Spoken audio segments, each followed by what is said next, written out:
Después de las dudosas entregas en la segunda fase de Marvel, en el horizonte se asomaba la secuela del Capitán América, que ahora parecía seguir el camino de sus dos predecesoras, pero cuando el día del estreno llegó, Winter Soldier resaltó y sorprendió a todos. Sin duda, gracias a este filme la carrera de los Russo Brothers se consolidó a tal punto de que a ellos se les dio el cargo de culminar la saga del infinito, y a día de hoy, a sus 10 años desde que esta cinta se estrenó por primera vez, la cinta ha envejecido bastante bien, al punto de que muchos la ponen a la par de las mejores cintas de superhéroes de la historia. Pero bueno, ahora sí vamos por el resumen. Anteriormente en el MCU, tras convertirse en el primer Vengadores y junto a los Vengadores vencer a Loki en Winter Soldier, la historia inicia con Steve Rogers adaptándose a este nuevo mundo, corriendo cerca del monumento a Washington, y tras humillar a otro sujeto se acaban conociendo. El sujeto se llama Sam Wilson. Dialogan un rato hasta que Shield lo llama para una misión y Natasha lo recoge. Ahora nos trasladamos al océano Índico. El asunto está en que uno de los barcos de Shield fue secuestrado por unos piratas y el objetivo es rescatar a los rehenes. El Cap salta sin paracaídas al agua y se infiltra en el barco enfrentándose a los piratas, hasta que al rato llegan los refuerzos, y mientras realizan la misión, Natasha ya le estaba buscando novia a Steve. Poco después rescatan a los rehenes y el capitán se acaba enfrentando con Batroc, líder de los piratas, con un rediseño que se aleja mucho al de los cómics, pero que era totalmente comprensible. La batalla la termina ganando el capitán, y es curioso que pese a haber saltado al mar y sin paracaídas, Steve esté completamente seco. Pero bueno, Steve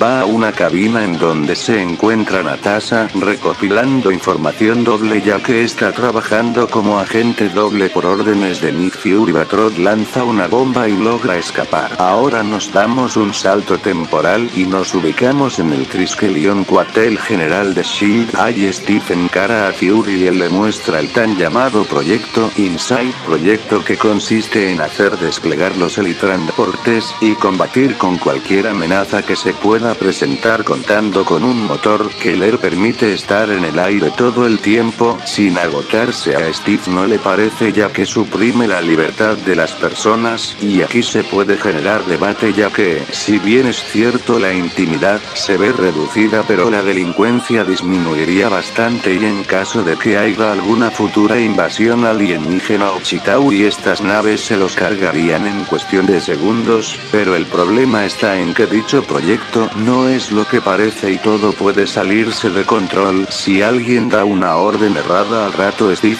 va a un museo hecho en su humor, en donde ve un video de Carpet y él junto a sus viejos compañeros. Al rato Steve va a visitar a Peggy, a quien visita ocasionalmente y quien ya ha envejecido bastante, ya se casó, tuvo hijos, y eso sí, el CGI de la cara se ve algo falso. Y otra cosa más, esta escena demuestra que Endgame se le fue de las manos con el tema de los viajes en el tiempo, ya que, aparte de contar con algunas contradicciones, esto demuestra que Steve nunca debió ir al pasado para volverse a casar con Peggy, teniendo en cuenta que para ese momento ella se tenía que haberse casado con otro sujeto, y que el verdadero Steve seguía congelado, lo que pudo haber generado una o dos paradojas. Y lo peor de todo es que no estamos hablando de otra línea, sino que de la misma en la que transcurren todos los eventos visto en el MCU hasta la fecha, es decir, el 616. Y como sabemos que es la misma línea temporal, pues bueno, Steve al regresar al futuro luego de vivir toda una vida con Peggy regresa a la línea canónica del universo cinematográfico de Marvel, o sea que todo lo que les estoy diciendo ocurrió en el mismo universo en diferentes líneas de tiempo. Pero bueno, eso ya es tema de la cinta del 2019 y no de esta de vuelta con Nick. Se trata de analizar los datos extraídos por Natasha, pero están sellados y no los puede decodificar el Consejo Mundial de Seguridad. Tiene una reunión a distancia con Pierce. Fury va a verlo y le dice quiere retrasar el despliegue del proyecto Insight porque sospecha hay algo malo dentro de la agencia. Al rato unos supuestos oficiales embisten el coche de Nick y lo acorralan. Los agentes lo intentan sacar de su vehículo pero no lo logran, y eso sí, es algo curioso, no hay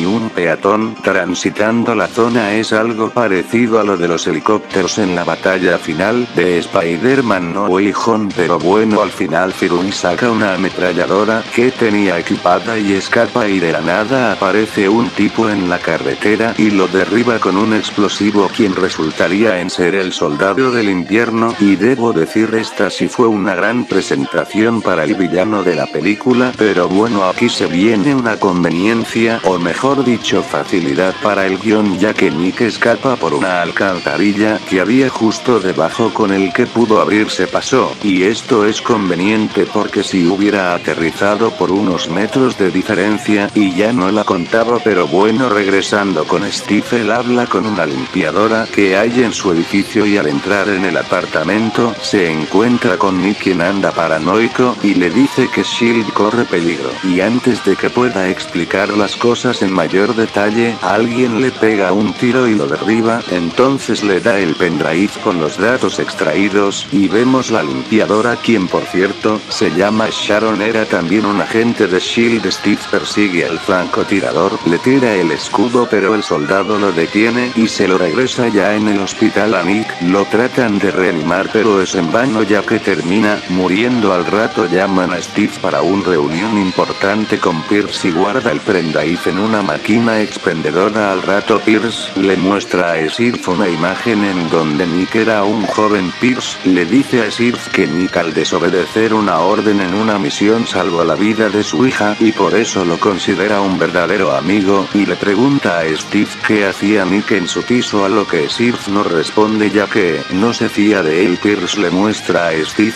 que detuvieron a Batrotti. Al rato entra a un elevador y en consecuencia varios agentes de Shield, y comienza un enfrentamiento que fácil y es de las mejores escenas de combate de toda la franquicia, y esto es debido a que la escena está muy bien construida. Ahora toda la corporación está en busca del Cap, ya que creen les está escondiendo información de la muerte de Nick. Entonces, por lo que queda de película, es un fugitivo Natasha y lo ayuda a descubrir todo acerca de esta conspiración. El pendrive los manda a una ubicación, van y se encuentran con Armin Zola, villano que también había salido en el primer Vengador y que ahora es una conciencia en el internet, y nos dan una escena de montaje muy bien construida que nos da algo más de contexto acerca del proyecto. Inside Shield les avienta un misil y convenientemente había una apertura en la que se pudieron proteger. Alexander, al ver que escaparon, manda a su mejor arma Steve y Natasha van con Sam, capturan a uno de los agentes de Hydra y lo obligan a hablar, y él confiesa en efecto el proyecto Inside era para acabar con posibles amenazas en potencia y con posibles problemas a futuro para el nuevo orden mundial. Los de Hydra se enteran de la traición y lo matan. Al rato en el puente se arma una escena de combate bastante épica que, pese a no ser protagonizada por superpersonas, te sigue dejando al borde del asiento. Al final Steve se enfrenta con Winter Soldier, pero en medio del enfrentamiento Steve descubre que su enemigo es en realidad su viejo amigo Bucky, y a partir de este momento el enfrentamiento y a su vez mayor conflicto de la película se siente más personal, ya que Steve no lo mata no solo porque sea su amigo, sino porque es lo único de su época junto con Peggy. ¿Qué le queda a Steve? Al rato da un discurso en el cual revela los verdaderos planes de Hydra, y este es simplemente perfecta, ya que, tras dar unas palabras, logra convencer a los trabajadores de Shield a luchar por lo que es correcto, y no solo a ellos sino que a simples empleados secretarios, quienes arriesgan su vida para simplemente hacer lo correcto, y es eso porque Steve es un ideal de justicia. Por eso las personas confían en el Santa. Pelea por los cielos, Bucky llega, mata a unos agentes, y su presencia sin duda, pese a no ser una entidad cósmica, genera mucha intensidad e inseguridad porque uno nunca sabe cuál será su próximo movimiento. Una vez Falcón fuera de combate, Bucky se enfrenta nuevamente con Steve. El capitán, para detener los helitransportes, tiene que poner unas placas detectoras, y ya solo falta una Nick, quien había fingido su muerte, aunque un poco cutre porque si esta hubiera sido la última aparición del personaje en la franquicia, nos habríamos ahorrado tremendo nerfeo que le dieron y se hubiera ido el personaje personaje de Samuel Jackson en buenos términos, pero gracias a una conveniencia del guión para mantenerlo aún con vida nos explican cómo fue que fingió su muerte, pero bueno, llega a donde Pierce y lo encara entre los dos, tienen que hacer un escáner de retina para aprobar la publicación de sus datos confidenciales en una lucha entre Steve y Bucky. El Cap gana y Steve consigue poner la última placa a tiempo. Los helitransportes comienzan a dispararse entre sí gracias a la manipulación que le hicieron. Bucky queda atrapado entre los escombros. Nick mata a Pierce. Los acorazados estrellan Brock. Un agente de S.H.I.E.L.D. aparentemente muere. Steve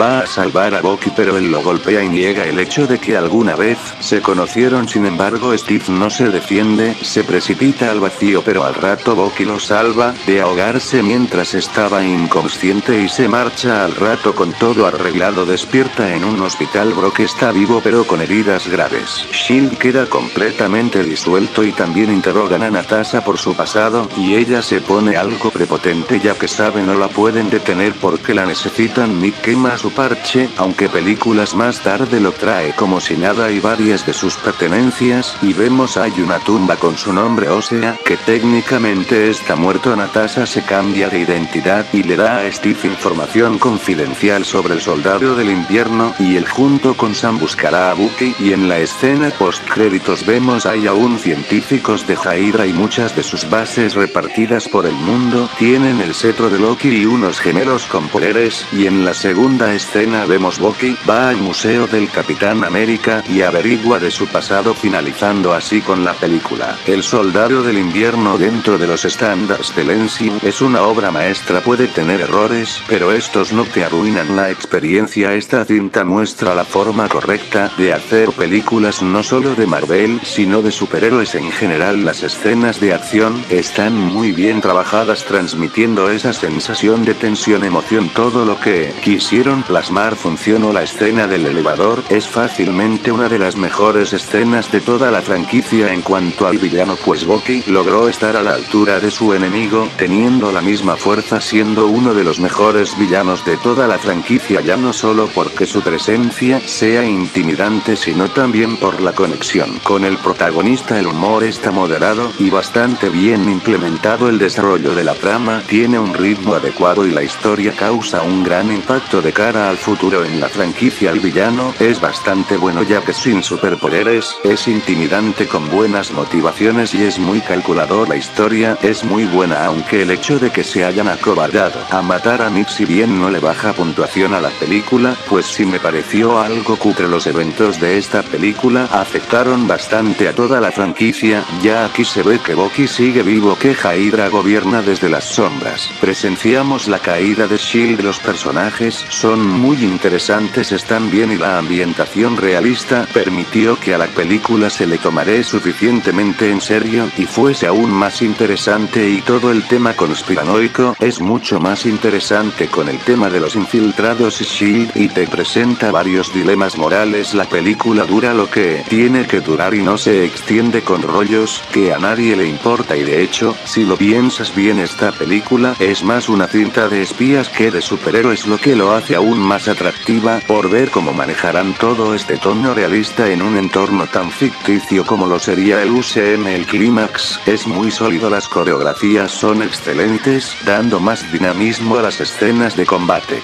En la actualidad esta película, pese a todo lo que se diga del género de superhéroes, sigue siendo impactante y única con el desarrollo orgánico, pero que puede tener ciertos errores como la continuidad de escenas clichés, que ya se sienten muy forzados para la actualidad, y algunas conveniencias. Esta película en cuanto a calidad argumental es la más sólida de la franquicia, pero bueno, mi calificación para Captain America The Winter Soldier es un 9.0 de 10, pero bueno, en conclusión, El Soldado de Invierno es una obra maestra para los estándares del MCU y el cine de superhéroes en general, una joya que nos demuestra cómo hacer cine de calidad. Esta es una de esas películas que envejecerán bastante bien con el paso de los años.